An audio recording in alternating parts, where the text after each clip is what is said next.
É para quem pode, né? Ter um técnico assim. Não é o meu caso.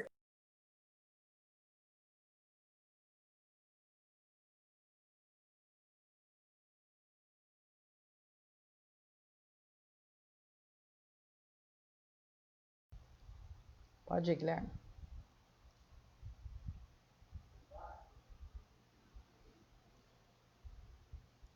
Boa noite a todos e todas, né? Nós estamos aqui mais uma live. Essa é a segunda live que nós fazemos agora nesse período. E hoje eu estou com duas convidadas muito especiais. Eu estou com a Denise Romano, que é a nossa secretária-geral do Sindiúti, a coordenadora geral, e a Beatriz Cerqueira, que é a nossa deputada estadual do PT e nos representa na Câmara, na Assembleia Legislativa de Minas Gerais. Então, abri para dar uma alôzinha aí. Denise. Ei, pessoal, boa noite já, né? Praticamente 6h, 6h10. Um prazer estar aqui com as companheiras, saudar a companheira Bia, companheira Elaine, obrigada pelo convite para a gente estar aqui dialogando com a categoria. Ok. Bia. Oi, Elaine, primeiro eu quero agradecer a gentileza do convite. Esse momento ele é muito diferente, né? Ele é muito excepcional de tudo que a gente já viveu, e ter esse contato com as pessoas é muito importante. Então, queria parabenizá-la pela iniciativa, né? Já é a segunda. Cumprimentar a Denise, porque agora, a Belo Horizonte, nós estamos buscando seguir, né, o isolamento, então a gente não tem se visto. Na Assembleia Legislativa, inclusive, fazendo votações remotas. Semana passada foi a primeira, essa semana também. E eu disse durante a votação que se fosse só uma gripezinha, os 77 deputados não estavam remotamente, né? Estariam todos lá no plenário em votação. Então é grave, é sério e requer da gente toda a atenção que a gente vai combinar aqui, vai conversar aqui durante essa live. Mas mais uma vez, muito obrigada pela gentileza do convite. Eu que agradeço vocês disponibilizarem o tempo de vocês para estarem aqui conosco, né? É muito importante porque nós sabemos que por mais informações que tenhamos pela internet, as pessoas continuam inseguras, elas não sabem em que etapa que nós estamos, né? E aí já começar, eu acho que primeiro é nos situar, né, Denise? Situar, nós estamos cumprindo um recesso ou nós estamos afastados pela pandemia, né? O pessoal pergunta, o que está acontecendo, em que momento que nós estamos, né? Porque, para se situar no tempo aí, nós pegamos uma greve desde o dia 11, né, de fevereiro, e depois dessa greve nós tivemos a questão da pandemia. Então, houve aí uma continuidade. E o Zema fez algumas ações, né, Bia, nesse período, e com muita dificuldade de conseguir avançar, que ele fechasse a escola, né? Então, nós tivemos bastante trabalho para você, que era o tempo todo eu mesma, junto com você no WhatsApp, tentando ver algumas providências que você aí, na Assembleia Legislativa, poderia tomar. Aí eu queria que vocês comentassem sobre isso, o que é que pode estar, que foi feito nesse período para que nós chegássemos nesse ponto de hoje. Elaine, eu acho que a primeira questão, Denise, se você me permita começar, eu acho que a primeira questão é que o governo Zema não se preparou para essa pandemia, assim como o governo Bolsonaro também não. As autoridades brasileiras viram o que acontecia na Europa e só viram, não compreenderam a gravidade. Nós passamos 2019 num processo completamente absurdo de ataque à ciência, um processo absurdo de desqualificação da produção científica, de ataque e corte de recursos das universidades e das instituições de pesquisa. Então, assim, o que veio antes dessa pandemia chegar ao Brasil? Né? Veio todos os instrumentos que serão agora fundamentais no combate, na prevenção e no atendimento às pessoas, foram muito atacados em 2019. Então, é preciso ter essa recordação para que nós tenhamos uma memória de exatamente a sua pergunta, Elaine, como chegamos aqui. 2019, nós tivemos alguns momentos de fiscalização do governo Zema e a única preocupação do secretário da Saúde era com a privatização. Era iniciar um processo de entrega da rede FEMIG para a iniciativa privada, com muita convicção, né? Eu me lembro claramente do secretário, num desses momentos que a gente faz a sabatina, a fiscalização lá na Assembleia, dizer, olha, a gente não vai cuidar de tudo, então a gente tem que focar em alguma coisa. Quando você foca, você não cuida do todo, né? Nós já vivíamos isso desde o governo Michel Temer. Então, é um governo que não se preparou. Nós iniciamos 2020 com a demissão de um subsecretário e mais 15 cargos comissionados à Secretaria de Saúde. Isso foi pouco discutido e teve pouca evidência. Mas o que essa turma toda da saúde argumentou para pedir uma demissão coletiva? Além de estarem sendo obrigados a comprar medicamento que eles avaliavam tecnicamente que não era necessário, então tinha ali um esquema de lobby, segundo eles denunciavam. Existia também, eles denunciavam à época, isso há mais tempo, que o governo não estaria se preparando para a pandemia. E é exatamente o que nós estamos vivendo. O governo não se preparou, não compreendeu a gravidade, me parece que não tem uma assessoria técnico-científica para lhe dar a dimensão do que é o processo. Existia uma construção, me parece, do prefeito de Belo Horizonte com o governador, que o governador não cumpriu, e aí o prefeito anunciou as primeiras medidas de fechamento de comércio e de isolamento social, porque nós já havíamos visto a Europa e sabíamos que o isolamento era e é um mecanismo essencial.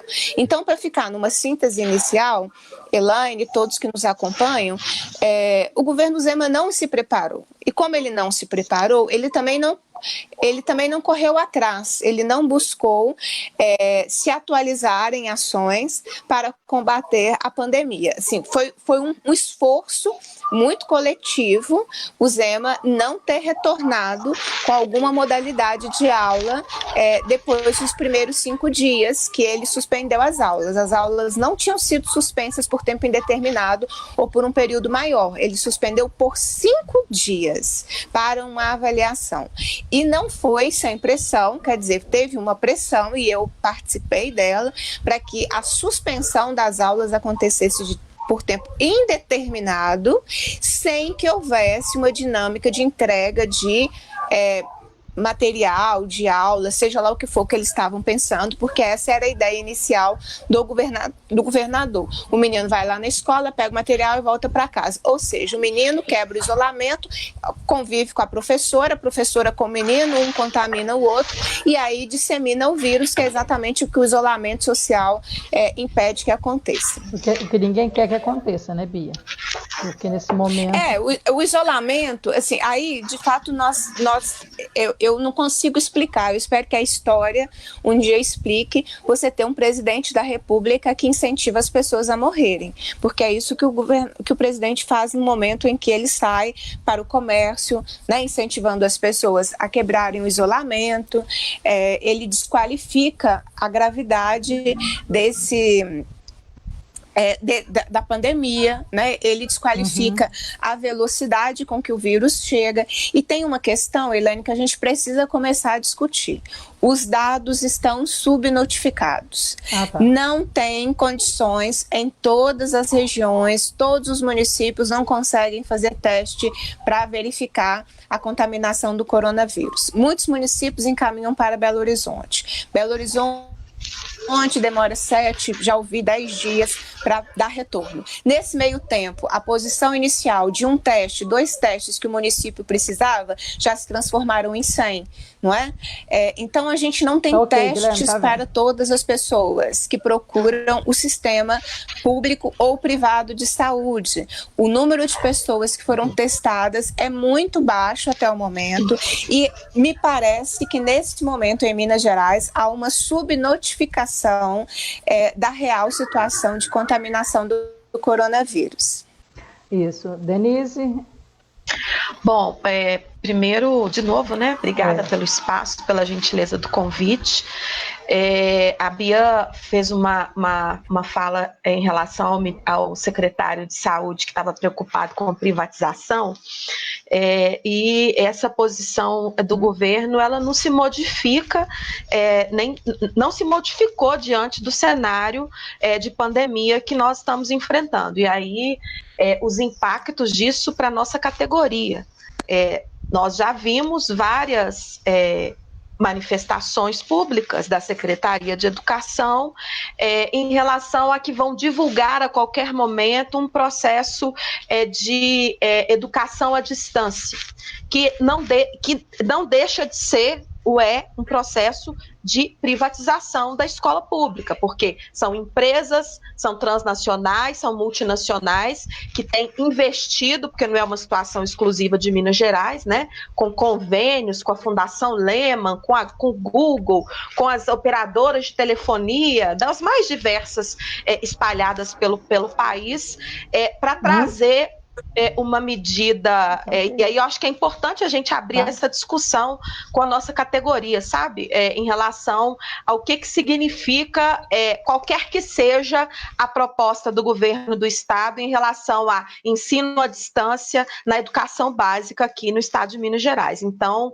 é uma forma do capitalismo se reinventar, porque nós já denunciávamos isso antes da pandemia do coronavírus, da tentativa do Estado de inserir a iniciativa privada na educação, no orçamento da educação. Então, nós precisamos conversar muito sobre isso.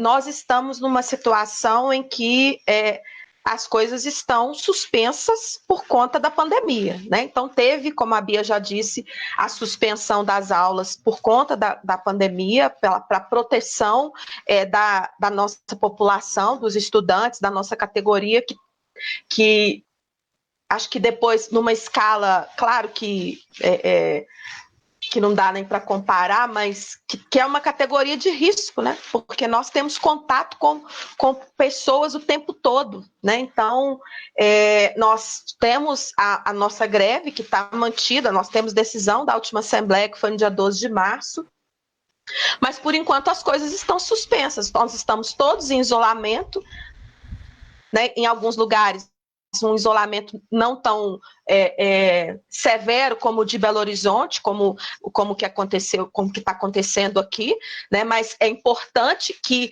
as pessoas que estão ouvindo a gente, que estão em lugares que não são aqui da região metropolitana de Belo Horizonte, entendam. É importante esse isolamento, é importante que a gente fique em casa para diminuir a disseminação desse vírus, né? Que é violento, e que se espalha com uma velocidade muito rápida, e que tem pessoas, agentes públicos, como o presidente da República, que atuam para a disseminação do vírus, não é outra coisa, né? É um governo que atua para fazer o processo de eliminação mesmo, né? Porque as camadas populares são as mais atingidas, né? Mas não é um vírus que atinge somente os idosos, né? As estatísticas têm revelado isso, os números das pessoas, o número de pessoas contaminadas e com hospitalização por coronavírus aqui no Brasil, ela diminuiu essa curva de faixa etária. Então, nós estamos aí vivendo toda essa situação, enfrentando toda essa situação.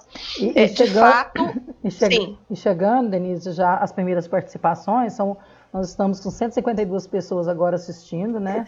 Agradecer as pessoas que estão aí. Compartilhem, por favor, né? Para poder alcançar mais pessoas. E o Paulo Henrique e o Stefani eles estão fazendo uma fala aqui de que os números estão subnotificados. Vocês têm vivido isso aí em Belo Horizonte também, né? A Bia pode falar bem também, porque teve uma funerária que teve 73 corpos no final de semana passado. Agora, falou que agora que morreu a primeira pessoa. E não é bem isso que está acontecendo. Alguém tem um dado novo aí para passar para a gente? Ou você, ou a Bia, Denise?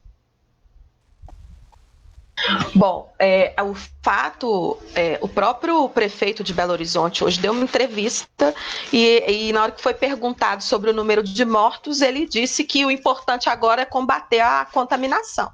De fato, existe um problema de subnotificação. Nós tivemos uma conversa, uma reunião na CUT semana passada, antes da interrupção, antes do confinamento. Um companheiro nosso Tá sem som da Denise. do Isso. Bel nos disse que da pandemia aqui em Belo Horizonte. Tá falhando seu me som, ouvindo? Denise. Tá falhando seu som, tá falhando. Dá uma apertadinha no fone. Tá ouvindo? Aí, agora sim. Pode falar. Tá dando um defeitinho, Denise. Voltou? Voltou. Ele disse que no começo, para ouvir agora. Tá, ok. Tá no claro. começo, os exames daqui de Belo Horizonte estavam sendo encaminhados para São Paulo. Não sei como é que está essa situação agora. Um dado que não é de Belo Horizonte, mas que revela o número, que revela a situação. Em São Paulo tem 15 mil exames esperando para serem realizados no Instituto Adolfo Lutz, que eu vi hoje como uma fonte confiável, através do jornal, dizendo isso. Então, a quantidade de casos está subnotificados mesmo. Isso. Bia, você tem algum dado novo sobre isso? Não há testes para todos. É verdade. Nós estamos com um pequeno problema na fala da Denise. A Bia está aparecendo. Agora a Bia, será que ela tem alguma novidade sobre isso? Deixa eu ver aqui, parece que ela está desconectada, o microfone da Bia. Eu acho que a Bia não está aqui, não. Bia, você está aí? Belo Horizonte, Turmalina. A Bia desconectou. Minha Simone, aqui de Belo Horizonte, está presente. Nós estamos bastante pessoas agora, quase chegando a 200 pessoas, né? Tá muito bom. Hein, Denise, agora eu queria que você esclarecesse para as pessoas o que nós estamos vivendo nesse momento. Nós estamos de recesso escolar, nós estamos queimando as nossas férias ou nós estamos na suspensão da pandemia? Qual que é a situação do servidor estadual agora? Bom, o governo do estado decretou a suspensão das aulas por tempo indeterminado, mas antecipou o recesso de julho para esses primeiros 15 dias. O que eu acho que é importante para a nossa categoria compreender é que nós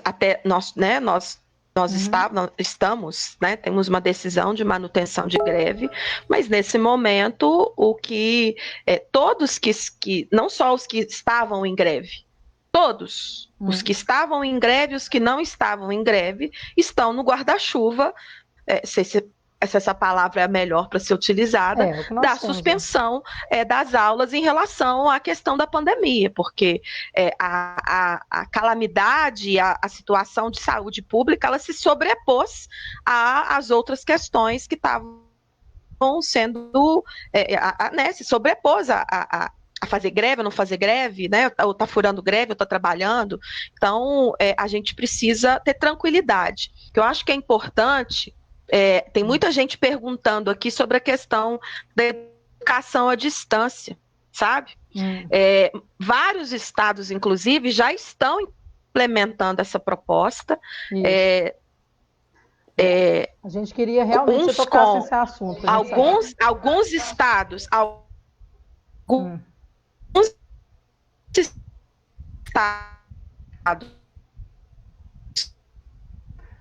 nós estamos com os probleminhas técnicos ainda. Link. Mas pode continuar falando. Vou continuar falando. Colocar disponível, Elaine, nos comentários da live, o link do site da CNTE, onde está falando a respeito dessa proposta de educação à distância. Em alguns estados, conta como atividade extracurricular, em outros estados, conta como dia letivo, só que nós temos que fazer um debate que eu acho que é anterior a esse, né? Nós estamos em um estado que tem 853 municípios, que tem regiões com desenvolvimento diferente do que aqui, por exemplo, na região metropolitana de Belo Horizonte, mas a gente pode ir aqui na região metropolitana, tem cidades aqui na região metropolitana que não tem acesso a sinal de internet, por exemplo. Né? Então, o Estado, nessa pressa de tentar resolver, toma atitudes, e aí eu estou dizendo do Estado de Minas Gerais, que já anunciou, pelo menos informalmente, que caminha nessa direção, mas o próprio Ministério da Educação, né, que soltou uma portaria autorizando a educação à distância no ensino fundamental. Então, medidas que têm repercussão para anos, né? Porque as medidas que são tomadas para a educação, elas repercutem para uma geração, né? Verdade. Então, isso que está acontecendo agora e essa tentativa de colocar a iniciativa privada, porque quem está por trás do processo de educação à distância no país é a Fundação Lehman, né? Como eu já disse, são as operadoras de telefonia, né? E num estado que... e aí vamos fazer um recorte para nós aqui, né? Todas as medidas que o Estado tomou nesse ano, aí vamos antes do coronavírus, que precisaram de sistemas de internet, nós vimos no que deu, né? Processo de matrículas pela internet, deu no que deu, nós ainda temos, agora não tem porque as aulas estão suspensas, mas até o dia 18 de março, nós ainda tínhamos muitos estudantes, milhares, sem ter tido acesso a uma matrícula por conta de um processo de matrícula pela internet que não deu certo.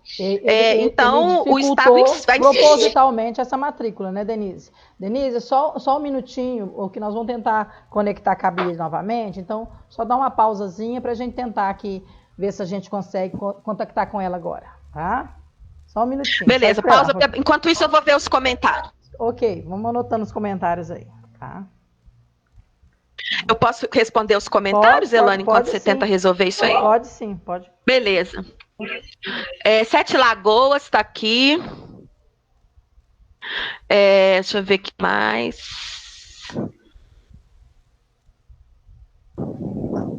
A Ana Ramos, que é de Betim, está aqui também, dizendo a matrícula não funcionou, o DED não funciona, imagina o EAD. Verdade. O Diário Eletrônico Digital.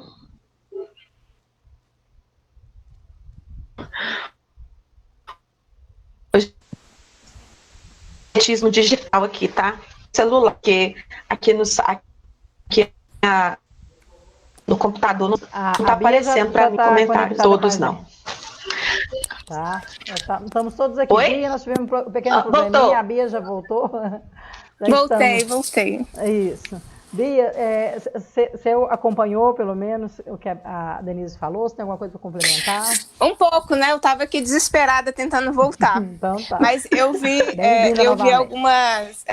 algumas questões no Face, as pessoas dizendo, olha, já tem escolas organizando educação à distância, atividades online. Gente, nenhuma escola tem autonomia para fazer isso, não é? É um período... primeiro tem um decreto, uma deliberação do comitê de suspensão das aulas por tempo indeterminado. Ponto.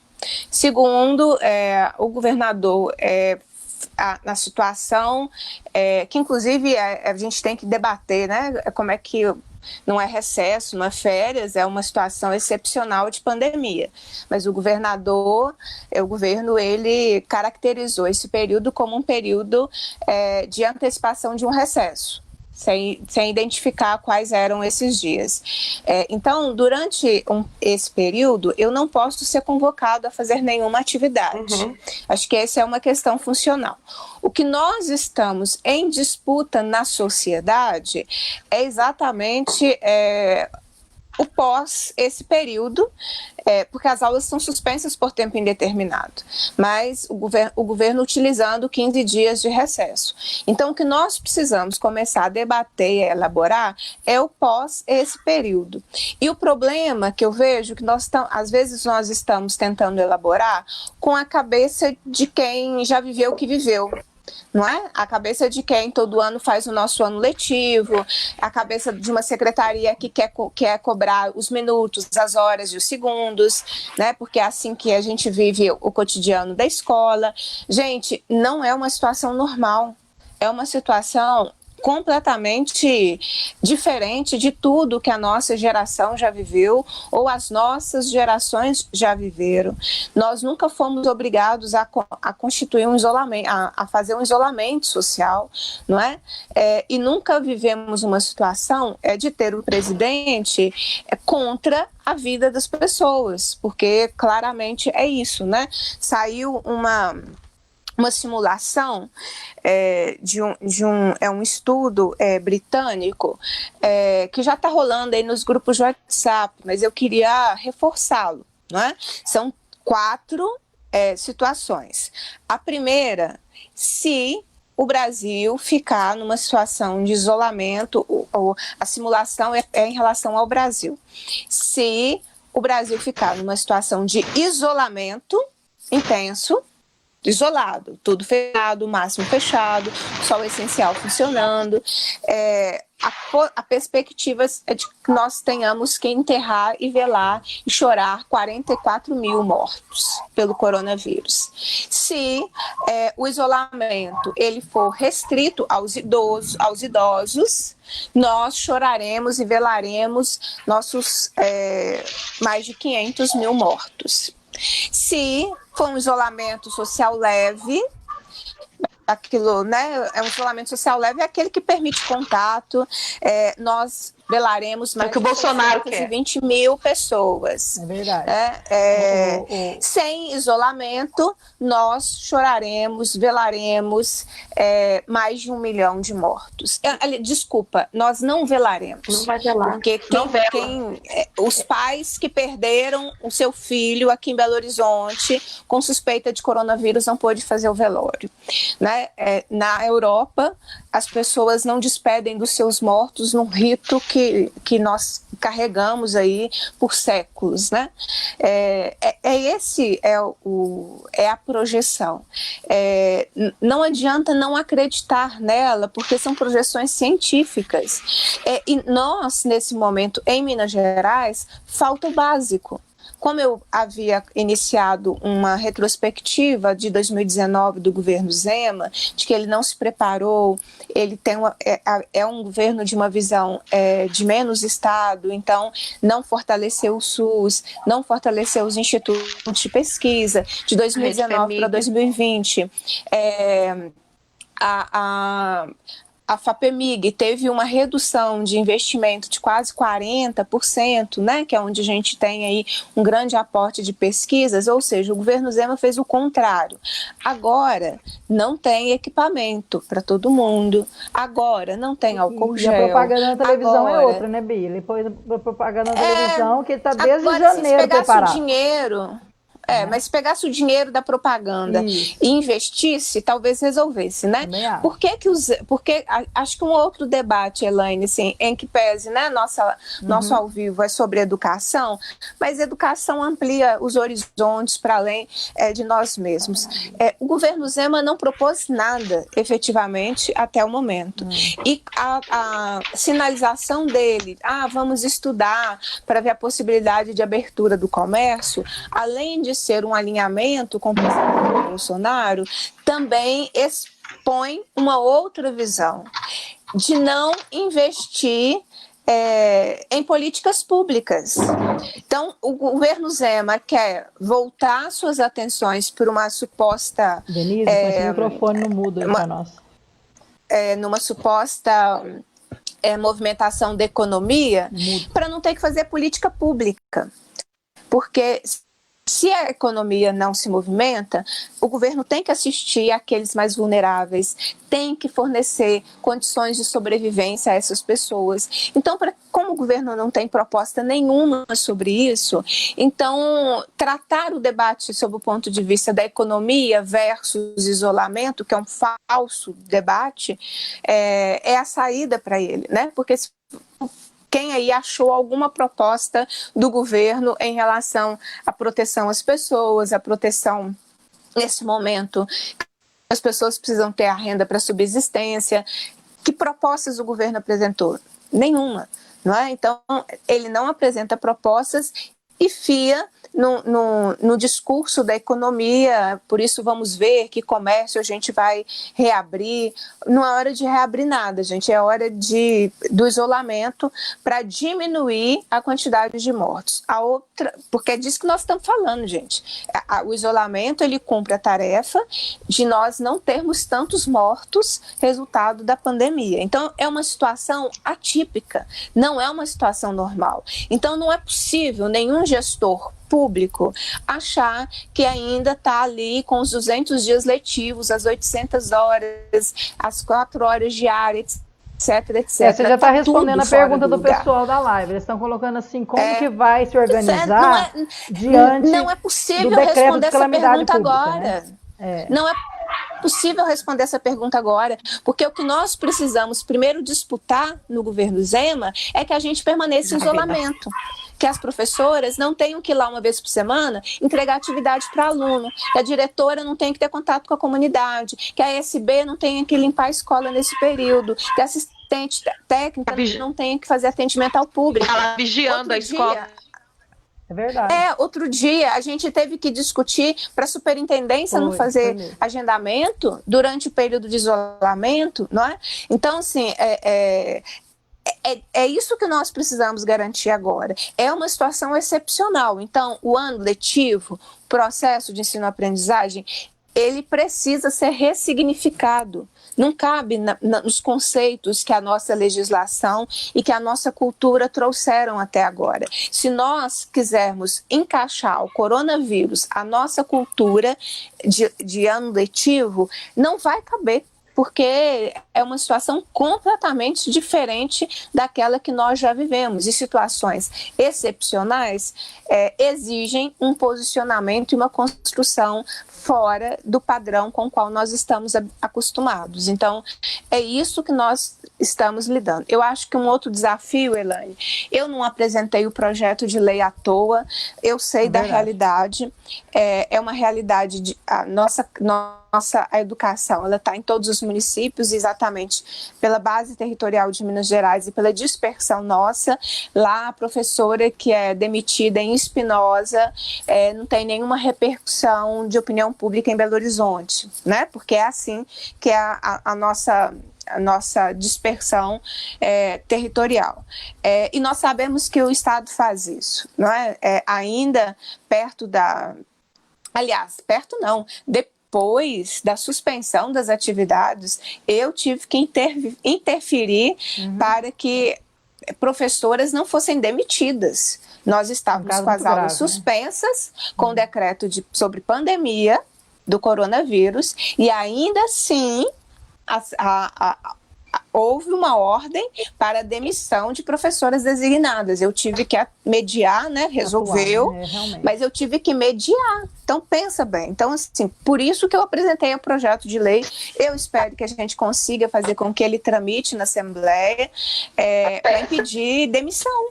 Porque senão o Estado vai começar a economizar no salário do designado. Aí a gente não enxerga isso. Porque é disperso, né? É auxiliar de serviços que é demitida, a vice-diretora que não é reconduzida. Então, é fundamental que a gente proteja o trabalho. Por isso, a importância da gente também fazer isso. Só um minutinho, Bia, tem um celular ligado aí no som. Deixa só no foninho, porque senão nós vamos ficar escutando esse som. Então, Denise, deve ter um celular ligado aí. Então tá. Continuando, Bia, é o seguinte, as escolas estão ligando para os professores pedindo atividade para as crianças. Mas aí... não pode, gente. Não pode. Não tem a diretora ou a superintendência não configurar a sede, não, Bia? Não recebeu ordem para fazer isso. Quando eu recebo uma situação como essa, eu peço o nome da escola, porque é uma situação completamente fora da legalidade. Completamente fora. Suspendeu as aulas. A gente está em recesso determinado pelo governador. Período de recesso, você não trabalha. Eu não acho que o processo correto é recesso, não é nem recesso, não é férias, não é nada. Mas como o governo não se preparou, ele pegou o primeiro instrumento que ele viu na frente dele, que era o recesso. Não pode, não tem ordem para isso. Na semana passada, Elaine, eu participei de uma reunião virtual chamada pela equipe pedagógica da secretaria. Eu, inclusive, me comprometi a fazer um ao vivo para debater isso. A secretaria, preocupada com o processo de aprendizagem das crianças, está pensando como ficará esse pós-recesso, na elaboração de atividades, e aí você tem a disponibilização, segundo a equipe, de horas da TV Minas, para que os meninos possam, que não tem nada a ver com o ano letivo, que não tem nada a ver com as horas letivas, é só para, segundo a secretaria, seria só para não perder o vínculo do processo de aprendizagem. Isso está em discussão na secretaria. Isso não está em execução. Eu participei como presidente da Comissão de Educação nessa reunião virtual. Saiu um decreto que chegou às superintendências falando pós-recesso. Mas tem diretoras e diretores que já estão ligando para as pessoas e pedindo atividades online. Aqui foram vários, o Bidu falou, várias pessoas aqui falou pra gente que já está acontecendo, né? A gente quer saber juridicamente o que pode orientar, e a Denise pode dar um alôzinho também. Primeira coisa, que ninguém é obrigado a cumprir e não pode ser penalizado por isso. Eu acho que é a primeira questão. A segunda é mandar pra gente, mandar o nome da escola, porque quando eu disse isso na reunião virtual com a equipe pedagógica da secretaria, as pessoas foram categóricas, não, isso não existe. Então, quando não existe, não pode existir. Então, tem que dar os nomes das escolas para a gente, isso é importante. Eu repito, Elaine, as pessoas estão com a cabeça de um ano letivo que não será igual aos anteriores, gente. Nós estamos com um vírus, com uma contaminação rápida. Não é verdade que só atinge idosos, pessoas com doenças crônicas, são um grupo mais vulnerável. Mas há várias situações já ditas na imprensa de jovens que estão internados, que estão com suspeita. Tudo é suspeita porque não tem teste para ser feito, gente. É verdade. Porque se tivesse teste, nós teríamos uma realidade maior. O governo há uma subnotificação da situação do coronavírus no nosso estado. Por tudo que eu já disse, né? Do que o governo não fez e não entendeu o que deveria fazer. Então, assim, não cabe a nossa mentalidade dos 200 dias nessa situação mais. É isso que todo mundo precisa compreender. E não adianta colocar o professor, quer dizer, é desumano colocar o professor numa situação de mais estresse, de mais tensionamento, de mais adoecimento, porque essa situação de isolamento, ela não é uma situação fácil de lidar. E eu acho que esse é um outro ponto. As pessoas, às vezes, acham que, assim, um senso comum, né? Que nós estamos aí sem fazer nada. É muito difícil É muito difícil esse processo de você... eu vou a um supermercado, porque eu preciso fazer compras essenciais. Né? Eu tentei comprar. Eu tentei fazer tudo antes do decreto do Calil, né? Aqui no caso de Belo Horizonte, que é onde eu moro, mas tem coisas que eu preciso ir, não tem jeito, eu preciso ir lá comprar. Então, assim, não é igual mais, você não pode se comportar da mesma maneira mais, né? Tem supermercado em Belo Horizonte que antes de você entrar, ele mede a sua temperatura. E depois te dá o álcool gel, todos os funcionários com máscara, luva, e eles instalaram uma proteção de vidro, que é uma proteção para mim e para o funcionário, não é? É disso que nós estamos falando, de uma situação excepcional. Quando que nós teríamos controle de entrada em supermercado? É o que nós já estamos vivendo. Isso. E aí o presidente presta um desserviço ao dar uma falsa ideia de que não tem impacto. Tem impacto. Tem impacto e nós precisamos, em nome da vida, porque é isso que eu disse na reunião virtual com a secretaria, olha, depois de todos vivos, a gente reorganiza. Verdade. Mas não tem como dar aula para mortos. E não tem como uma professora morta dar aula, lecionar. Não é possível isso. Então, é disso que nós estamos tratando. A vida sobrepõe então, nós tudo, vamos ter né, que... Bia? Nós vamos ter que fazer essa disputa. É isso. Nós vamos ter que fazer essa disputa de opinião com a secretaria, porque aí para a secretaria, para o governo, né? Não é secretaria, para o governo, quanto mais normalidade para ele, melhor, não é? Se não é um governo com responsabilidade com a vida. Que está tudo normal, né? Está tudo bem, não Tanto é bem que assim, nem todo mundo contaminou, né? Mas eu não sei qual é o quadro. Eu fiz um exercício, Elaine. Só lembrando aqui um pouquinho, para dar um feedback para as pessoas. Sim. Nós estamos com 388 pessoas, chegamos agora conectadas, né? Queremos agradecer aí a participação e continue compartilhando para a gente poder manter um número alto, né? Agradecer todo mundo que está assistindo e que essas pessoas, elas façam no seu Facebook pessoal esse compartilhamento para aumentar esse número aí, para a gente chegar com essa live ao maior número de pessoas, que está muito bom, né? Pedi a Denise para ligar o microfone dela, que está desligado, viu, Denise?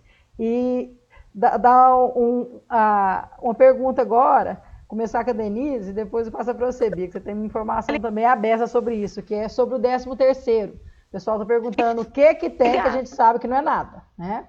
Mas queremos saber aí, Bia, Denise, o que tem alguma coisa sobre isso, sobre o 13º.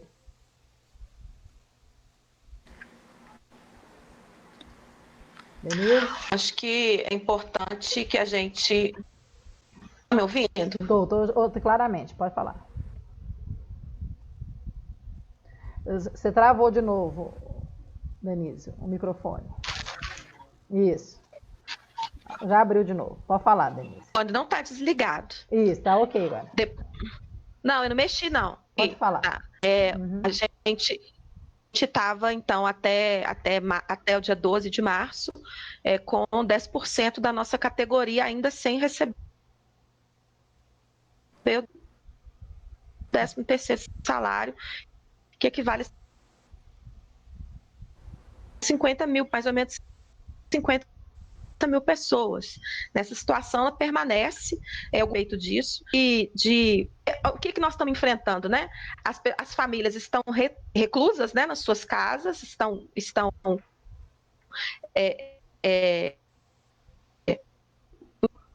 isolamento social, né? Afastamento, né? E trabalhadores sem ter o recurso, né? E os trabalhadores sem ter uma resposta a respeito de um direito, né, que o governo sonegou dos trabalhadores em educação. Nós já estamos procedendo novamente, reiteradas vezes, a cobrança a respeito do pagamento do 13º salário, mas o governo, como a bem disse, o governo não se planejou para a pandemia de coronavírus, ele bota a culpa no coronavírus, para não inclusive fazer as porque a ações necessárias, operação dos recebíveis recebíveis do Nióbio, que seria para pagar o 13º salário. Isso. Denise, nós estamos com problema com o Também seu áudio. da pandemia, responder. O mínimo, que é a questão da quitação do 13º de 2019, que 30 mil pessoas da nossa categoria ainda não receberam.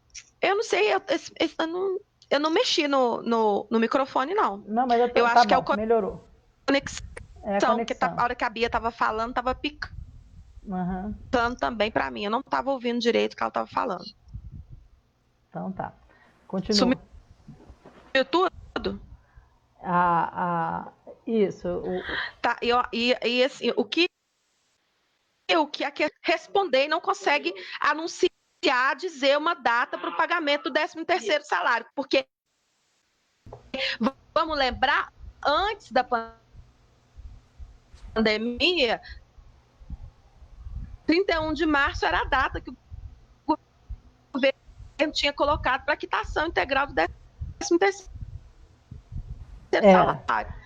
31 de março é amanhã, 31 mês de março, e era esse o prazo que o secretário de Planejamento e Gestão havia estabelecido anteriormente, né, desde o ano passado, que até o final do primeiro trimestre do ano o governo quitaria o 13º salário. O primeiro trimestre termina amanhã, nós não temos nenhum posicionamento do governo, apesar das nossas cobranças em relação à quitação integral do restante da nossa categoria, as aposentadas, em sua maioria, diretores de escola, trabalhadores de superintendência regional de ensino, que ainda não receberam o seu 13º. É isso mesmo. Bia, você quer comentar sobre isso também? Eu acho, Elaine, que é uma situação vergonhosa. Eu acho que é uma situação humilhante. Eu recebo muitas mensagens e muitas cobranças, claro, e corretamente, né, de como atuar. O que eu tenho feito é permanentemente aprovar solicitações na Assembleia para que o governo faça o pagamento imediato do 13º salário. Não é? E cada vez mais nós precisamos fazer o debate pela receita, porque esse discurso de austeridade é um discurso que ele é mais fácil e ele só discute despesa. Nós precisamos discutir receita, porque quando a gente discute a receita do Estado, a gente consegue demonstrar, comprovar que a educação tem recurso para cumprir as suas obrigações. É o dinheiro da educação que está financiando outras áreas, outros salários, e foi o dinheiro da educação que financiou o 13º de outros setores. Né? Vamos ser bem honesto, bem objetivo, foi o dinheiro da educação. Porque se chega no final do ano, o governo tem 3 bi, ele não executa os 3 bi, embora ele tenha recebido esse dinheiro, ele não executa na educação, é porque ele executou em outro lugar. A não ser que ele esteja fazendo poupança, mas aí é pouco provável, né? Mas ele está executando com outros setores, com outras áreas. Né? Então, assim, esse debate da receita, a gente tem que fazê-lo mais. Final 2019, uma outra verba, que é a cota salário educação, o governo deixou de investir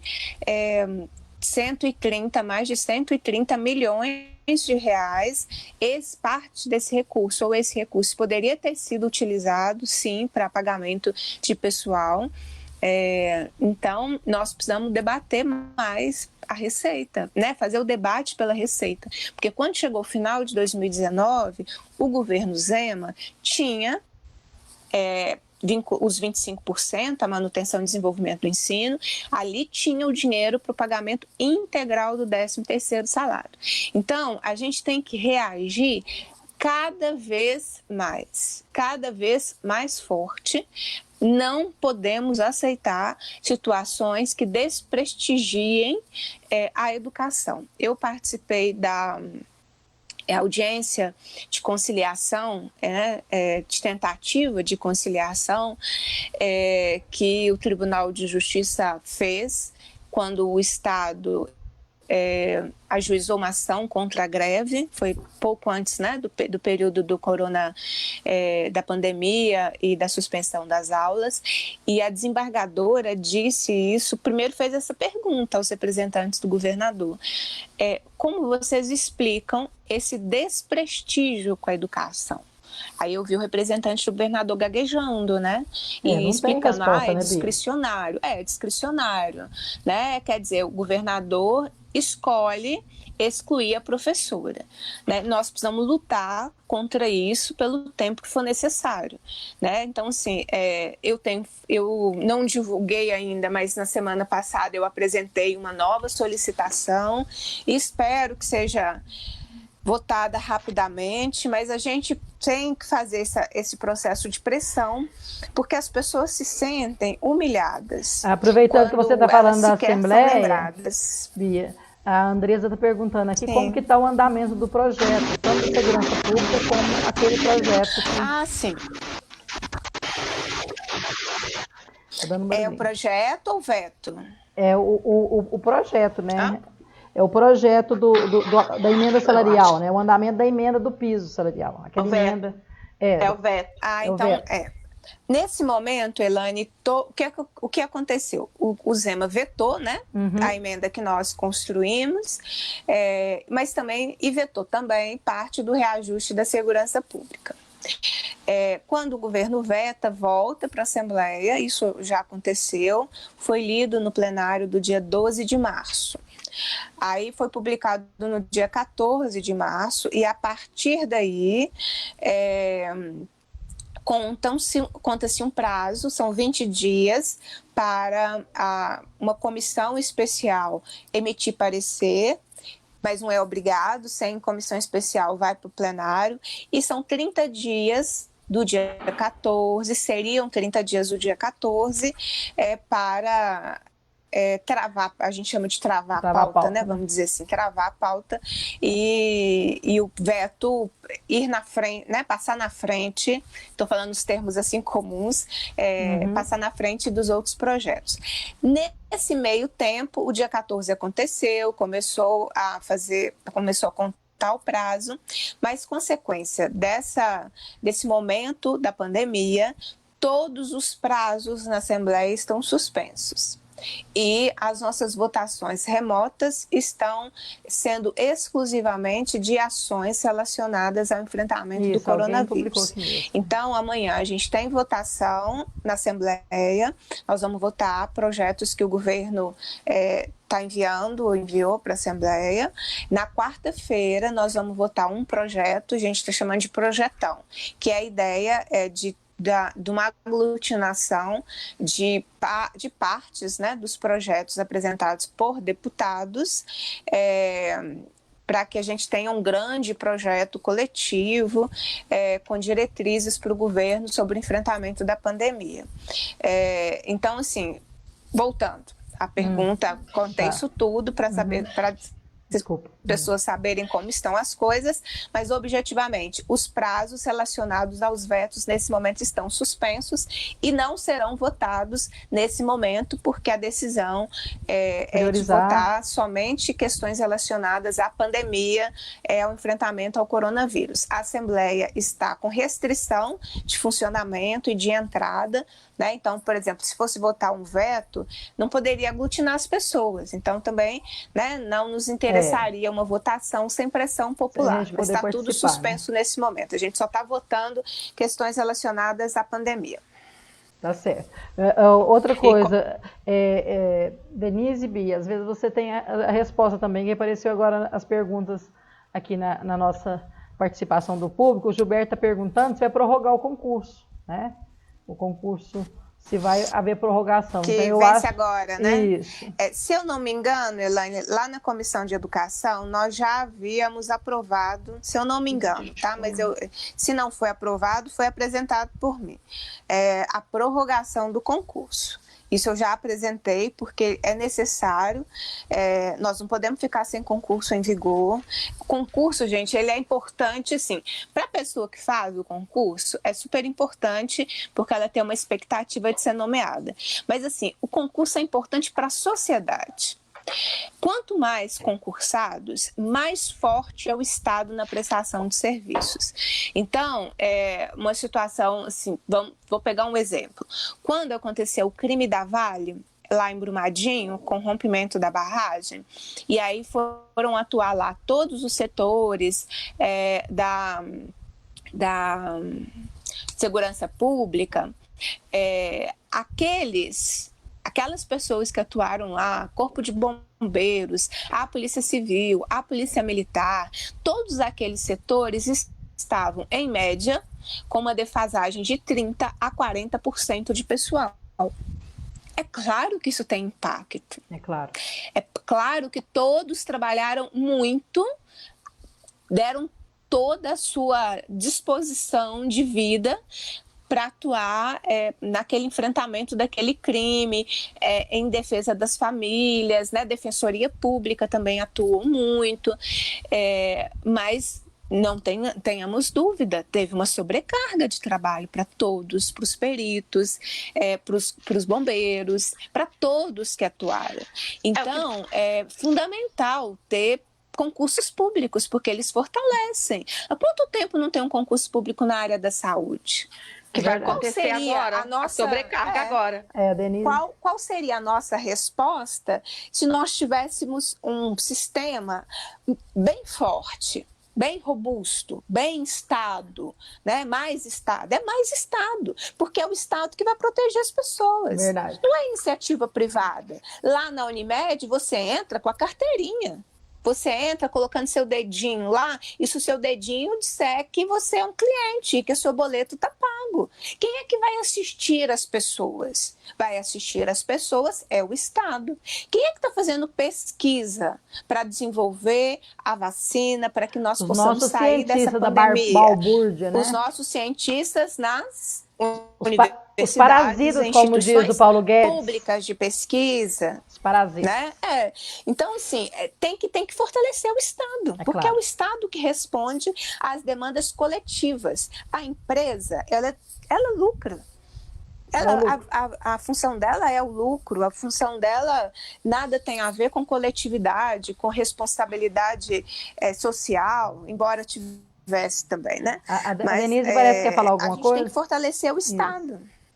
Não, é sobre isso, porque agora no início do ano nós vimos, né, no final você também acompanhou, Bia, pela Assembleia, a tentativa do governo de terceirizar a prestação do serviço nos hospitais da rede FEMIG, né, de entregar para a iniciativa privada. Na verdade, desde o ano passado. Desde o ano passado, esse é um projeto do governo, desde o início do governo, em todas as discussões, a grande plataforma do governo Zema é a privatização através das organizações sociais. Eles gastaram tanta energia nisso que eles se esqueceram do todo, do SUS, se esqueceram dos servidores, se esqueceram de se preparar para uma pandemia. A pandemia chegou, e aí a gente não sabe nem quantas pessoas tiveram contato com o vírus aqui em Minas Gerais, porque eles só se preocuparam com a privatização da rede FEMIG. E a questão da preocupação do governo e do foco do governo, ela continua, né? Hoje eu vi uma entrevista do governador para a Rede Minas, em que ele insiste na questão da abertura gradual do comércio, da liberação de abertura de comércio em regiões do estado onde não há notificação de casos, onde não há casos de de suspeitos notificados. Né? Então, assim, não tem caso suspeito notificado na região por conta do que a gente está dizendo em relação à dificuldade de se fazer um exame. Verdade. Né? Imagina um município a 800 quilômetros de Belo Horizonte que tem que encaminhar amostras para os exames serem feitos aqui. Como é que funciona isso? E por isso, inclusive, a ausência de casos notificados. Nós estamos enfrentando aqui na região metropolitana, a Prefeitura de Lagoa Santa, que é uma cidade aqui da região metropolitana de Belo Horizonte, próximo ao aeroporto de Confins. O prefeito abriu o comércio a partir de hoje, parcialmente o comércio, e tem um decreto que delega para a Secretaria de Educação do município a decisão de chamar ou não os profissionais da educação para cumprirem horário nas escolas municipais lá de Lagoa Santa, enquanto for mantida a suspensão os exemplos das aulas. internacionais Então, não estão servindo para o nosso pessoal aqui, né? Infelizmente, né, Denise? Porque assim, Lagoa Santa está colada aqui em Belo Horizonte. Muitos profissionais que trabalham lá na rede, tanto estadual quanto municipal, moram aqui, né? Moram aqui em Belo Horizonte, então tem esse trânsito, é uma cidade próxima daqui, e tem essa mentalidade do governo de tomar medidas para agradar a turma das carreatas. Da ideia de normalidade, como a Bia falou, né? Mas, na verdade, gente, eu acho que assim, esse comportamento do Zema, ele esconde uma opção ideológica de governo. Não é? É a opção de não apostar em políticas públicas. E está seguindo o Bolsonaro. O mercado resolve por si mesmo. Olha que coisa estranha foi a fala do presidente da FIENG, né? Alguma coisa assim, muita gente vai se contaminar, ou muita gente tem que se contaminar. Quer dizer, no momento, eu desejo que as pessoas vivam, eu desejo que as pessoas não se contaminem, por isso eu defendo o isolamento. E eu sei que para mim, talvez pessoalmente mais fácil defender um isolamento, mas eu defendo a vida e defendo que o Estado garanta condições para que as pessoas possam cumprir o isolamento. Que condições são essas? Condições que se relacionam à sobrevivência. Então, a economia solidária tem que ter suporte. Trabalhadores em situação de informalidade têm que ter suporte. Moradores em situação de rua têm que ter suporte. As pessoas precisam ter o amparo do Estado para passarem essa etapa. Aí, como o governo Zema não é um governo que pensa nessa possibilidade, ele faz a falsa polarização.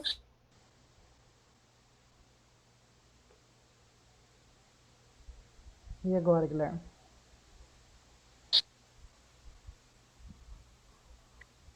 Por economia versus coronavírus. Não é uma de recursos do Estado e da União nesse momento, e depois a gente reorganiza a cadeia produtiva que precisa ser trazida. Agora, Elaine, outro assunto que a gente precisa também conversar em cada município, e a gente precisa começar a criar redes, porque também tem isso, gente, a gente não pode esperar do Estado, a gente cobra e vai persistir, mas a gente precisa criar redes que deem conta de pensar ações e pressões. Com todo mundo em casa, ou muita gente em casa, a violência contra as mulheres aumenta. Eu já vi no Rio de Janeiro, já tem esse levantamento, com o isolamento, aumentou em 50% a violência contra as mulheres. Então, nas nossas discussões, nas nossas campanhas, é preciso que a gente aborde em algum momento isso e fortaleça redes que protejam as mulheres nesse momento que nós estamos vivendo, né? E também, hoje alguém me perguntou, mas vocês precisam fazer orientações à população, é muito projeto de lei que vocês estão fazendo. Eu falei assim, olha, se eu não faço projeto de lei, eu não tensiono e eu não pressiono o Estado para atuar. A minha função, entre outras, é tensionar para que o Estado, de alguma forma, atue, porque ele tem a obrigação de cuidar das pessoas. O problema é que a gente está jogando essa responsabilidade para as próprias pessoas, né? De que o Estado é corrupto, de que o dinheiro público é corrupto. E outra coisa, Bia, estão perguntando aqui para gente se tem alguma ameaça de ficar sem pagamento. Eu acho que não é o caso, porque nós estamos até de férias, de recesso, e todo mundo recebe no recesso, né?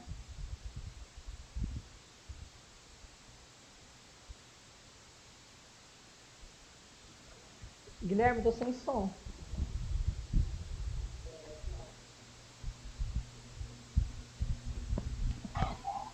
Travou a internet da Bia? Aí, já que vocês travou, Bia, nós estamos me ouvindo? Denise, você está me ouvindo? Deu uma travadinha aqui na nossa live e nós estamos esperando. Aí. Tô ouvindo. Agora tô ouvindo. Começou a te ouvir novamente, Bia. Deu um... Não é a Bia, não, é a Denise. A Denise. Acho que a Bia desconectou. Eu acho que a Bia... Deu uma travada aqui. Hein, Denise, então vamos conversando a gente aqui sobre não ter pagamento, não há essa ameaça, não há esse... em relação a esse assunto que a Bia estava desenvolvendo, a reafirmação, e aí acho que se é que a gente pode pensar em alguma coisa positiva dessa conjuntura que nós estamos enfrentando, né? Tentar ver pelo lado bom, né? A gente trazer de volta o debate da importância do Estado e da presença do Estado na vida das pessoas. Então, a valorização do SUS, que muita gente não valorizava, os nossos cientistas, que era tudo balbúrdia, né? Então, eu acho que é bem por aí mesmo, né, Denise? E aí tem uma outra coisa que eu queria completar em relação aos processos de pressão. Acho que semana passada, na sexta-feira, saiu uma publicação de uma prefeitura aqui na região centro-oeste que ia retomar as aulas a partir de segunda-feira. Prefeitura de Nova Serrana, do ladinho de Divinópolis, que é um dos municípios que tem muitos casos notificados, né? Alguns casos notificados, inclusive acho que uma pessoa... teve um processo de pressão local lá, e a prefeitura, pela notícia que a Marilda me deu hoje, a prefeitura recuou da reabertura da manutenção, da reabertura das aulas na rede municipal. Então, assim, a gente precisa fazer esses processos... Voltou? Conversando aqui com o meu assistente, o Guilherme, meu filho. Seu assistente? Para que a gente tenha esses processos de pressão via municípios também, para que o Estado mantenha e para que a gente consiga sustentar a suspensão das aulas, a suspensão e o isolamento social, porque pelas falas e pelo projeto, pelo que o governador do estado representa, ele está muito mais próximo de fazer as coisas que o que o inconsequente do presidente que quer a morte de todo mundo está fazendo, do que fazer alguma coisa diferente disso. Então é importante que a gente faça os processos de pressão necessária para o Estado atuar, né? E socorrer as pessoas, e socorrer quem não tem renda, né? E atender a população do Estado no sentido de proteger as pessoas, né? A gente estava lendo hoje sobre as marchas, sobre as carreatas, né? E em Uberlândia também teve, né? A carreata da morte. A carreata aqui teve, foi muito grande. Aqui tem tudo carro primeira linha, né? Tudo não, carros de 700 mil reais, né? Isso. Carros de 700 mil reais, né? Então, assim, aqui em Belo Horizonte teve mesmo, acho que no sábado, ontem de manhã, também teve, mas a receptividade da população também não foi lá o que eles queriam, não, sabe? Então, é a carreata da morte mesmo, e a gente tem que rechaçar isso, porque nós não queremos... nós não queremos que ninguém morra, né? A gente quer que todo mundo viva, que todo mundo fique saudável, que nem se contamine, porque essa lógica que o capital apresenta da contaminação para poder, né, para criar, como o presidente da FIENG disse, é uma lógica completamente estúpida e... A Maria Helena falando aqui, Uberaba também teve essa carreata, né? Eu acho que foram várias cidades que tiveram, mas a gente vê que alguns lugares voltaram. Aqui tem uma livraria no meu bairro que voltou, mas pôs uma faixa na porta lá, só atende a gente através dessa faixa na porta. Então o pessoal está com um pouco de medo também, Denise. Eu acho que não foi o sucesso que eles pensavam que seria esse retorno ao trabalho, não, né? Não tem... Não tem, acho que em alguns lugares a carreata deu errado, isso é bom também, né? em alguns lugares a população reagiu contra, né, o que os malucos, os insensatos, sei lá, o que acho que nem é maluco, não é um bom nome para esse povo, não, sabe? Os que pregam a morte das pessoas mesmo, os genocidas, né? Porque não é maluquice, é genocídio, né? O que eles querem é genocídio, né? Só falta daqui a pouco dizer que tem que mandar os idosos para os fornos crematórios, né? Antes de morrerem. Isso. Né? Porque essa linha de raciocínio que eles utilizam, ela caminha para isso, né? Ela caminha para a barbárie. A carreata de Betim teve, mas eu fiquei sabendo que a de Betim teve 3 carros só, não sei se foi verdade. Então, uma pessoa de Betim aqui dizendo que teve carreata em Betim. Isso.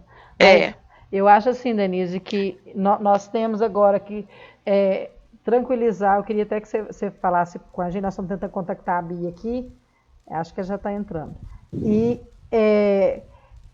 o que nós podemos fazer, já que estamos todos em casa? A gente pode estar pressionando o deputado, a gente pode estar entrando nesses Twitter, que está muito... Bom, acho que a gente precisa... a gente precisa... intensificar as nossas o que a gente está fazendo nas redes sociais, mas eu acho que é importante que a gente pense num processo de solidariedade das comunidades que estão em volta da gente, sabe? Assim, eu estava... Semana passada eu tive que sair de casa, momento... confidência, né? Em confidência. Eu tive que sair para socorrer o meu pai, que ele caiu, e enfim, meu pai é idoso, mora sozinho, e aí tinha um rapaz aqui na portaria do prédio comendo lixo. Nossa. O lixo aqui do condomínio, sabe? Assim, aquilo acabou comigo, sabe? Eu voltei aqui, eu tava saindo, voltei aqui em casa, fiz uma matula de lanche de fruta, entreguei para ele, sabe? E ele era um catador aqui do bairro que a gente conhece, né? Ele cata material reciclável, e a gente, né? Ele não estava nesta condição há um tempo atrás, né? Depois, antes do golpe, por exemplo, eu não estava nessa condição. Então, acho que a gente precisa pensar num processo de solidariedade com as pessoas que estão passando fome. Cobrar do Estado, óbvio, porque é obrigação do Estado fazer isso, mas a gente precisa tentar fazer esse processo também, sabe? Para que a gente tente sair melhor um pouco de todo esse caos que está estabelecido. Para a nossa categoria, que eu acho que está nervosa, né? Está abalada com todo esse processo, falou, sabe? Isolamento social para pessoas que trabalhavam 3 turnos é um negócio. Gente, o cotidiano, né? Para quem estava, sabe, não, né? Fazendo por greve, parando escola, fazendo reunião de comando. Então, a gente está enfrentando um processo diferente em relação a tudo isso que está acontecendo. Em nenhum cenário, em nenhum planejamento, nós poderíamos cogitar uma situação dessa. Nem imaginava, é surreal, sem precedentes. Eu estava lendo ontem, todo dia à noite, a gente lê os boletins, né? Do número de mortos na Europa. E aí, o número de mortos na Espanha caiu. Aí eu falei, oba, vou lá clicar para ver qual que era a notícia. Aí caiu de 919 para 870. Não sei se o número era esse, mas a lógica era essa. Então, quer dizer, não caiu, né? Não é possível, né? Então, assim, é um processo muito difícil, tudo isso que a gente está enfrentando, mas nós não podemos esmorecer.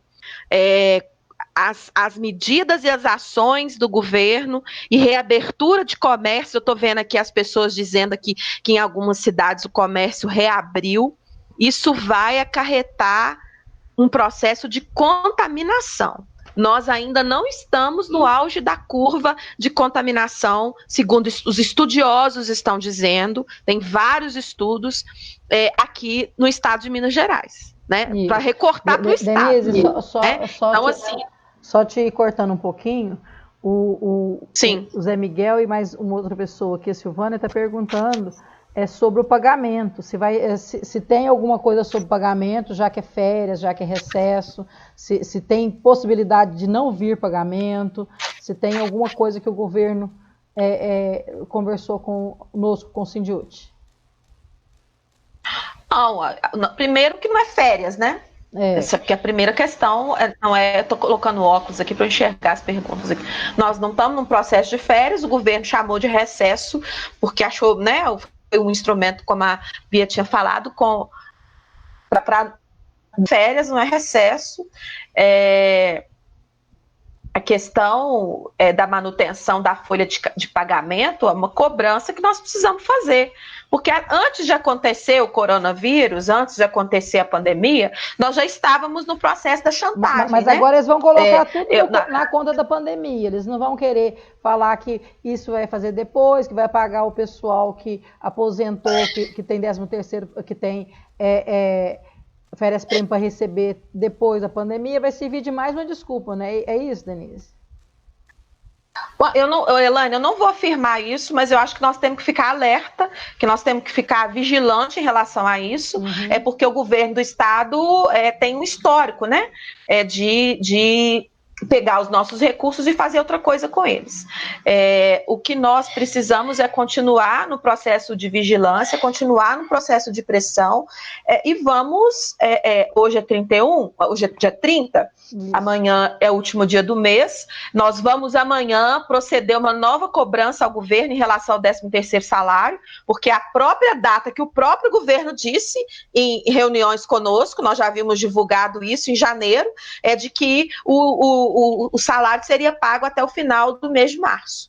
Né? O 13º seria integralmente quitado até o final do mês de março. O mês de março termina amanhã. Nós amanhã cedo faremos contato novamente com o governo para fazer esse processo de cobrança. Também vamos cobrar a prorrogação do concurso de 2017, está na nossa pauta de reivindicações, né? A prorrogação de concurso, realização de concurso. O concurso vence dia 30 de junho de 2020. Então, o governo precisa prorrogar esse concurso até o dia 30 de junho de 2020. Se ele não reeditar, Denise, esse decreto de calamidade, se vencer os 15 dias que nós estamos de recesso aí, e ele falar tem que voltar, qual a orientação aí que você dá para a gente? Bom, acho que nós precisamos observar a curva da doença, a curva da evolução do coronavírus. Não é uma situação que vai se resolver em uma semana, né? E aí essa que é a grande questão. O governo, a epidemia, a pandemia não vai parar se o governo não renovar o decreto ou se não estender. Lembrando que o decreto suspende as aulas por tempo indeterminado e nesses primeiros 15 dias ele utiliza o recesso da educação, o recesso escolar, como justificativa para compensar esses 15 dias. Mas nós não podemos titubear em relação a isso, porque é uma questão de vida ou de morte, Elaine. Então, a orientação é uma questão de luta pela vida, em defesa da nossa vida. Nós temos a nossa categoria formada, nós temos diversas faixas etárias, e aí tem uma outra coisa, que não é só a proteção da nossa categoria, não. Eu não vou mandar minhas filhas para a escola se o governador quiser suspender. Eu acho que nenhum pai eu fiz uma pesquisa no Facebook. Já tem mais de 300 pessoas que responderam, Denise, e eles responderam justamente isso, que não vai mandar os filhos para a escola sabendo que tem uma pandemia. Então assim, a escola é um espaço de aglomeração, a escola é um espaço manda para mim.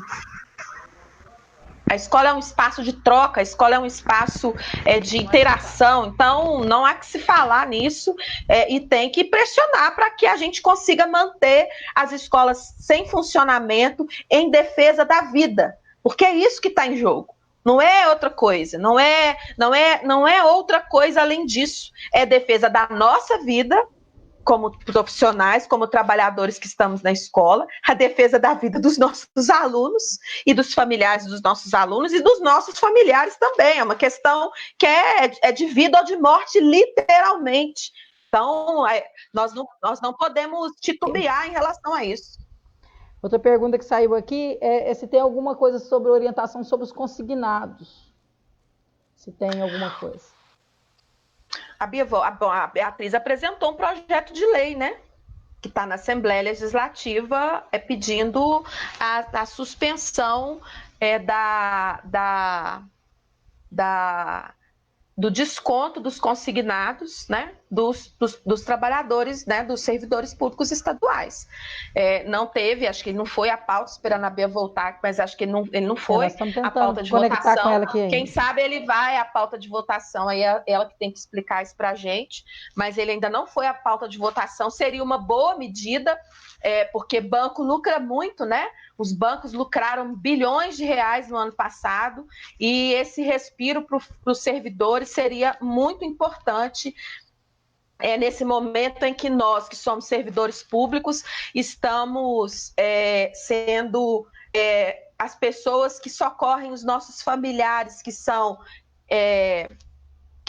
informais, que são autônomos, que estão desempregados, né? Porque essa é uma situação que eu acredito que está acontecendo com todas as pessoas da nossa categoria, com toda a população do Estado, né? Com todo servidor público, né? Nós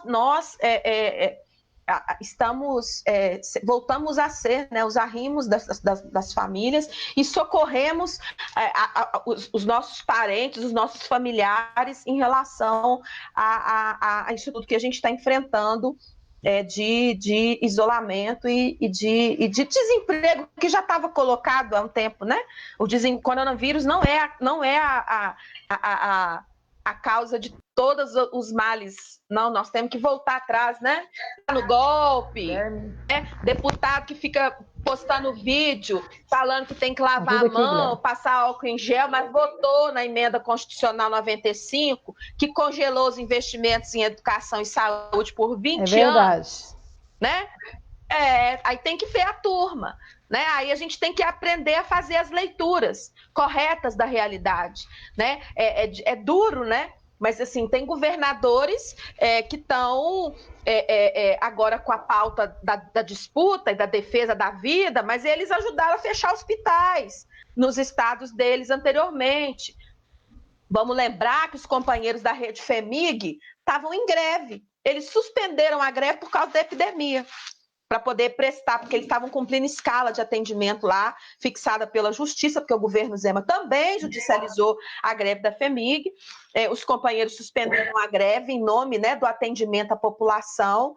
Mas vamos lembrar que antes da pandemia já estavam denunciando que no João 23, que é o pronto-socorro referência da América Latina em trauma, né, aqui em Belo Horizonte, não tinha, eu não sei falar, não.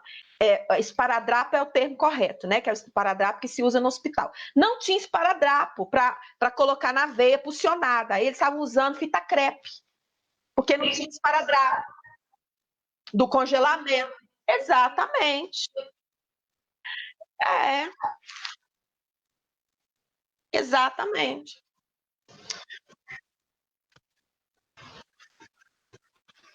Exatamente. Exatamente.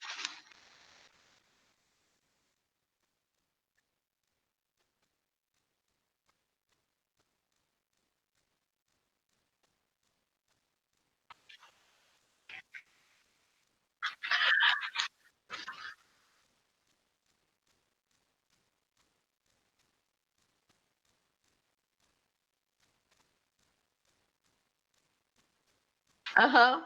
Se vender a CEMIG, se vender a CEMIG, a gente até. Se vender a CEMIG, a gente paga uma folha de pagamento, porque a venda da CEMIG representa uma folha de pagamento do Estado. Tem umas perguntas aqui sobre os consignados, eu tentei responder. a Bia, o pessoal está falando que a Bia não respondeu, mas é porque a Bia caiu a internet dela, ela não conseguiu, a gente não conseguiu restabelecer a ligação. Companheiro Múcio assistindo, Maria Helena de Uberaba, beijo, Maria Helena. Rejane, Rosevânia, Cleide, Celeste de Brumadinho, Raquel. Diga, Elaine.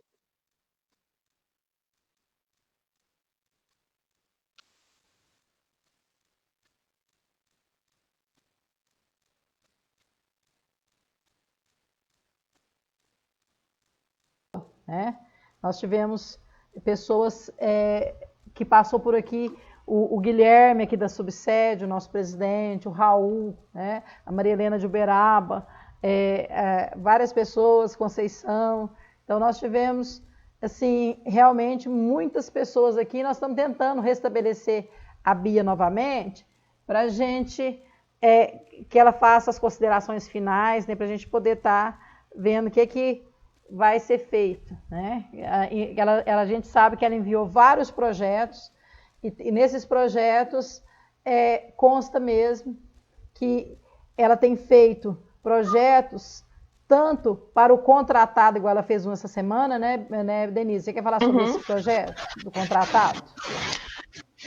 Eu acho que ela já falou, né, que o projeto prevê, proíbe a demissão, a suspensão dos contratos, né? Isso é muito importante para a gente, porque nós estamos enfrentando isso, foi bom tocar nisso, Elaine, nos municípios. E aí a gente precisa fazer um processo de pressão local, porque essa situação que eu mencionei anteriormente de Lagoa Santa, de obrigar os servidores a irem cumprir o horário, está colocado, inclusive, com ameaça, porque lá tem um grande número de contratados, aí por isso a importância de ter concurso público sempre, né? Lá tem um grande número de contratados e a moeda de troca, né? Fácil para a prefeitura, claro, né? Dizer isso é fácil, Manda quem né? pode, obedece que não nem tem problema, juízo, né? Não, né?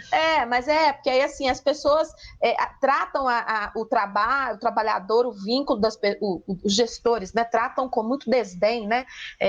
O vínculo empregatício das pessoas, então é importante. Tem muita gente perguntando aqui, eu vou voltar no assunto. Pode falar. Porque estão até dizendo que eu falei e não respondi. Sobre o pagamento do salário. Gente, nós estamos lidando com um governo que é sem precedentes. Nós não vamos fazer alarmismo, não temos nada colocado. O governo do estado não deu, pelo menos que eu tenha visto, nenhuma declaração a respeito de suspensão de pagamento de salário. Então, não vamos, por enquanto, criar questões entre nós que nem o governo ainda não disse, né? Então, eu acho que a gente precisa ter tranquilidade, porque a situação nos exige isso, nos exige essa tranquilidade, né? Mas nós precisamos ter... eu nem sei qual a palavra correta. Isso. Me fugiu aqui agora. A última pergunta aqui, a Claudete perguntando para a gente se tem alguma escala de pagamento, porque naquela última pronunciamento do governo, ele falou assim que o que estava ruim poderia atrasar mais um pouco, né? Então a gente já pode esperar. Normalmente, o governo publica a escala de pagamento no início do mês, né? Então, amanhã, dia 31, nós vamos proceder à cobrança do 13º e também vamos cobrar a publicação da escala de pagamento. Ótimo. Mas vamos lembrar... então é importante, nós vamos fazer essa cobrança para que o governo anuncie mais rapidamente a escala de pagamento dos trabalhadores, dos servidores, mas o que a gente precisa não criar... Eu vou usar uma expressão aqui, vocês não vão rir de mim não, né? Não vão dar milho para bode, não. Só vai dar ideia, vão dar milho para o bode. É claro. Porque assim, se nós estamos discutindo a presença do Estado na vida de quem nem é servidor público estadual, se nós estamos cobrando, se a pandemia de coronavírus traz para o Estado esta responsabilidade, eu quero ver. Qualquer coisa outra pergunta que eu tive ontem, o funcionalismo público estadual que está na ponta, nós não estamos, porque nós somos o grupo de risco, vamos pensar assim. Nós somos o grupo de maior risco dentro dos funcionários públicos do Estado, porque nós é que temos contato com o maior número de pessoas.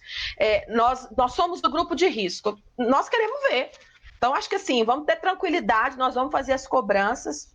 Isso, outra coisa, Denise, que você exigir a presença do Estado na vida das pessoas, da população e a manutenção dos compromissos, do que o Estado é obrigado, das obrigações do Estado com o funcionalismo público. Outra coisa que me perguntaram ontem, e é bom que, já que vocês vão fazer essa cobrança, que cobrem também, se nessa ajuda que o governo federal foi obrigado a dar, que ele queria dar R$200, nós conseguimos que fosse R$600 por pessoa e por R$1.200 por família.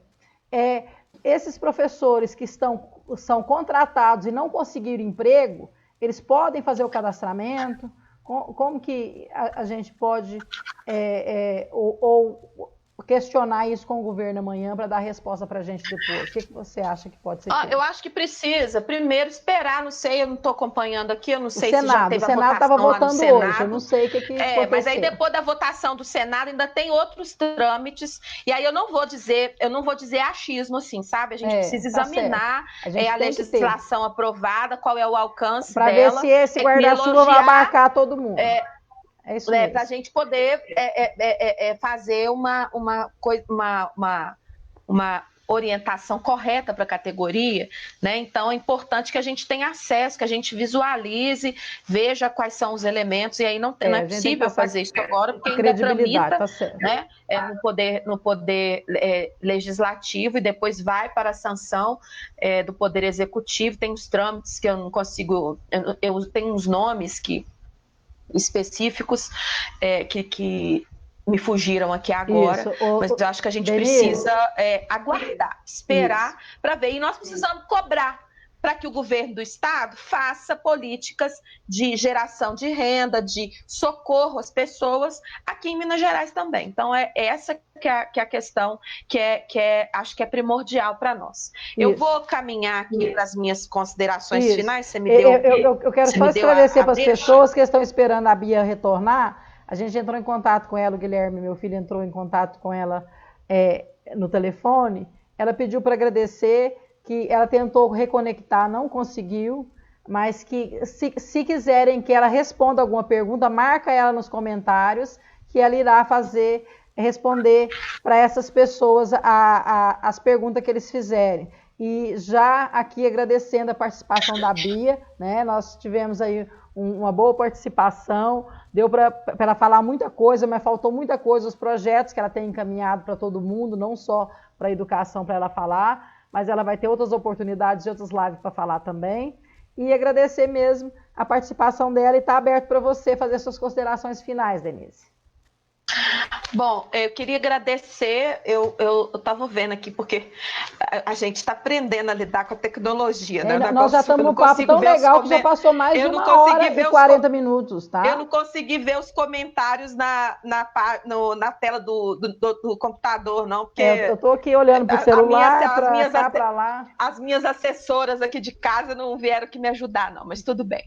Eu queria agradecer a oportunidade. Acho que a gente precisa fazer mais isso, né? Assim, todo mundo está fazendo live, né? Mas é importante que a gente tenha uma regularidade para fazer. Agradecer os companheiros aí de Uberlândia, da região do Triângulo. Eu vi que muita gente entrou aqui para poder participar. Nós estamos aqui, a Sara, o Cássio, a Edna, tudo de Uberlândia aqui prestigiando. A gente não conseguiu listar todo mundo, mas tem gente de Brumadinho, tem gente aqui de Sete Lagoas. Nós tivemos o estado todo conectado. Tem gente de Caratinga, tem gente de Uberaba. Então, assim, a gente tá agradecer muito. Nós vamos, então, amanhã fazer essas cobranças, vamos publicar no site do sindicato e vamos proceder novamente às cobranças ao governo do Estado pela quitação do 13º e pela prorrogação do concurso público e pela divulgação não esquece antecipada o pagamento das férias prêmio do pessoal aposentado, aquela lista importante. Toda. O pagamento das férias prêmio do pessoal que aposentou. No momento agora, seria primordial que ele pagasse, porque nós estamos passando uma crise, não sabemos quanto tempo nós vamos ficar sem receber. Que esse dinheiro viesse para essas pessoas, tem que estar esperando ter 8 anos, né? Uma cobrança que apareceu aqui também, né? O governo diz que vai fazer, mas não faz, né? Não faz. Nós Toda já vez tínhamos a gente discutido isso. Vamos retomar esse debate e fazer novamente as cobranças em relação a essa situação. O que eu quero deixar para as pessoas, para além da nossa pauta corporativa, que não está esquecida, é uma palavra de esperança, de que a gente consegue sair e atravessar isso tudo que nós estamos enfrentando, mas a gente precisa se cuidar primeiro. Nós precisamos nos cuidar, precisamos cuidar dos nossos, né,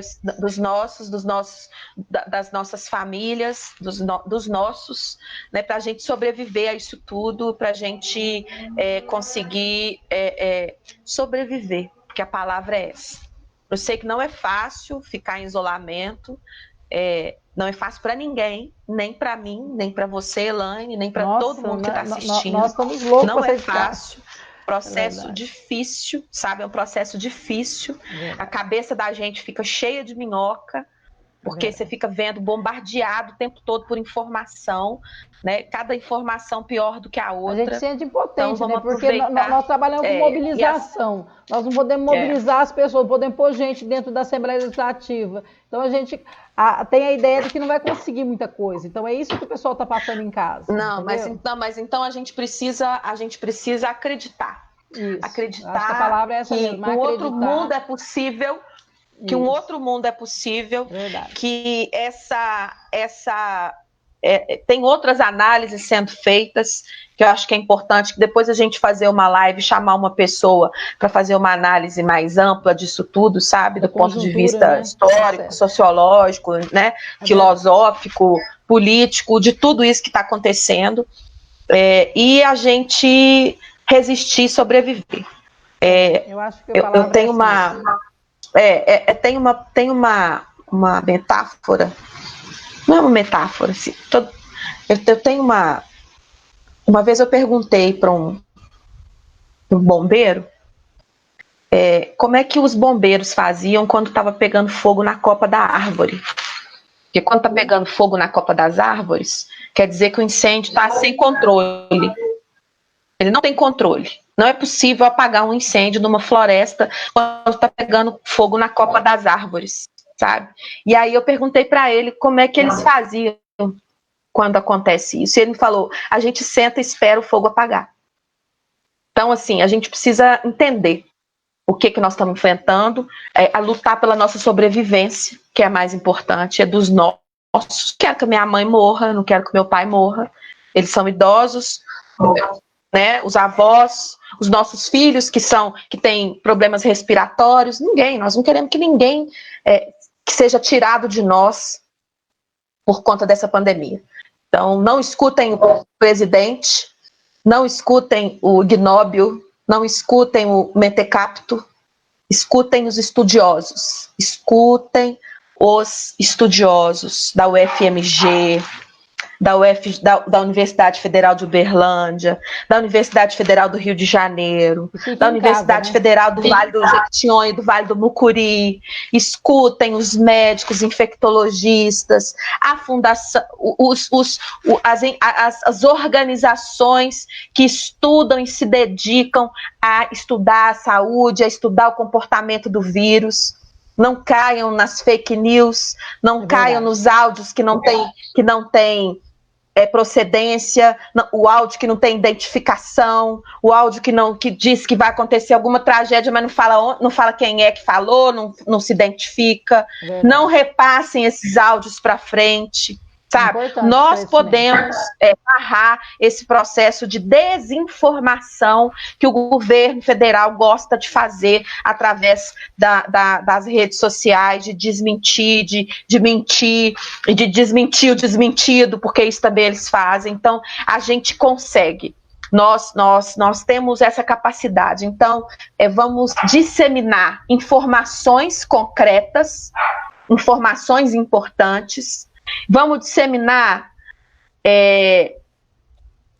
o fique em casa.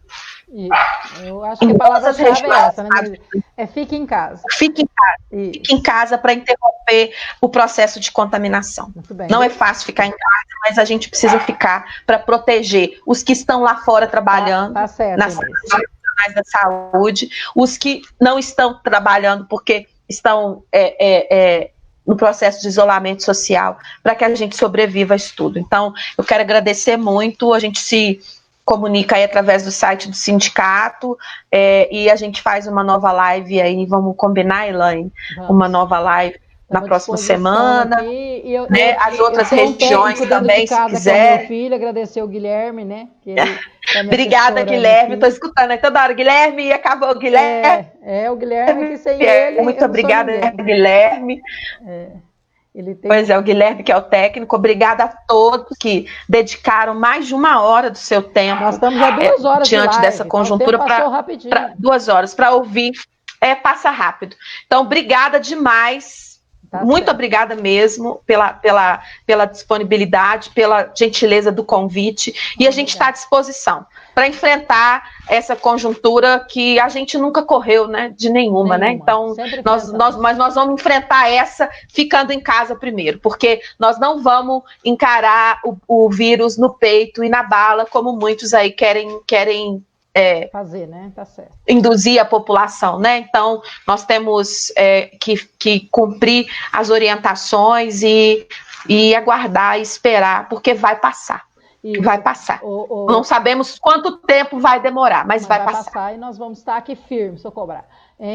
Denise, agradecer a sua participação, agradecer demais o seu convite, você ter aceitado o convite e falar agradecer a Bia. E nós vamos nos encontrar em outros momentos, tá? Ela tá colocando uma coisa ali ainda, Guilherme. Não põe essa live final ainda, não. Não, é o meu quadrinho, mas ela tá dando para ler o que tá escrito? É uma fridinha, vou ler para vocês. Onde não puder amar, não te demores. Vou encerrar assim, ó, com a fridinha, que é um quadrinho que eu tenho aqui, que nós vamos encerrar essa live assim. Tá bom? Tá certo. Obrigada pela oportunidade. E as respostas que a gente não conseguiu dar, a gente tenta responder lá nos comentários, beleza? Ok. E eu também vou terminar com lembrancinha aqui, Marielle Franco presente, tá? O tempo todo aqui, né? E nós queremos agradecer mais uma vez a Bia, falar que infelizmente caiu, mas que nós adoramos quando ela fala, e a gente agradecer as pessoas que aqui passaram, que participaram, e nós teremos outras oportunidades. Denise, um beijão, vamos terminar aí. Muito obrigada, Bia, obrigada a todos que participaram, ao pessoal da minha diretoria aqui de Uberlândia, né, o pessoal do Sindiúti, que é diretor junto comigo, ao meu presidente, que é o Guilherme Faria Graciano, o Raul, o Neivaldo também esteve aqui conosco, e todo mundo, todos que estão aqui conosco. Muito bem, então tá, muito obrigada aí, gente, e vamos terminar. Um beijo para todo mundo aí. Nos encontramos na luta, viu?